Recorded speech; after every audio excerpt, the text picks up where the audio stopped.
IPO బాటలో లలిత jewellery 1700 కోట్ల సమీకరణకు ప్రణాళిక.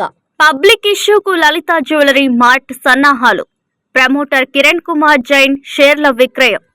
కొత్తగా 12 స్టోర్ల ఏర్పాటుకు నిధుల వినియోగం. ఎన్ఎస్సి, బిఎస్సిలలో షేర్ల లిస్టింగ్. ప్రముఖ ఆభరణాల విక్రయ సంస్థ లలిత జ్యువెలరీ మార్ట్ త్వరలోనే పబ్లిక్ ఇష్యూకు వచ్చేందుకు సిద్ధమవుతోంది.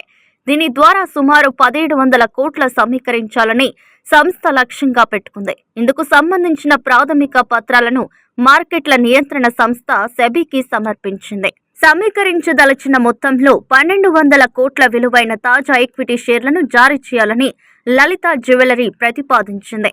దీనికి అదనంగా ఆఫర్ ఫర్ సేల్ విధానంలో సంస్థ ప్రమోటర్ అయిన కిరణ్ కుమార్ జైన్ తన వాటా నుంచి 500 కోట్ల విలువైన షేర్లను విక్రయించనున్నారు.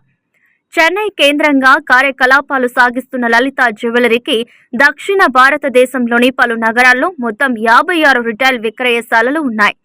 2022 నుండి 2024 ఆర్థిక సంవత్సరాల మధ్య కాలంలో సంస్థ ఆదాయాల్లో ఏటా సగటున 43.62% వృద్ధి నమోదైనట్లు తెలుస్తోంది.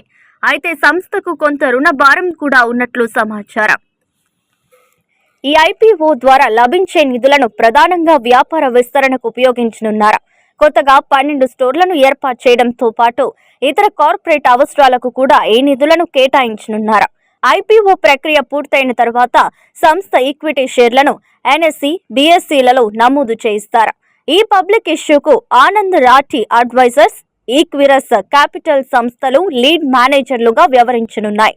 MUFG Intime India private limited ఈ ఐపీఓకు రిజిస్ట్రార్గా బాధ్యతలు నిర్వర్తిస్తుంది. ఇప్పటికే భారత స్టాక్ మార్కెట్లో Titan India, Kalyan jewellers, PC jewellers, PN Gadgil jewellers, Thangamayil, Tribhovan Das, Bhimji Zaveri వంటి పలు ఆభరణాల విక్రయ సంస్థలు లిస్ట్ అయి ఉన్న సంగతి తెలిసిందే. ఇప్పుడు లలిత జ్యువెలరీ కూడా ఈ జాబితాలో చేరనుంది.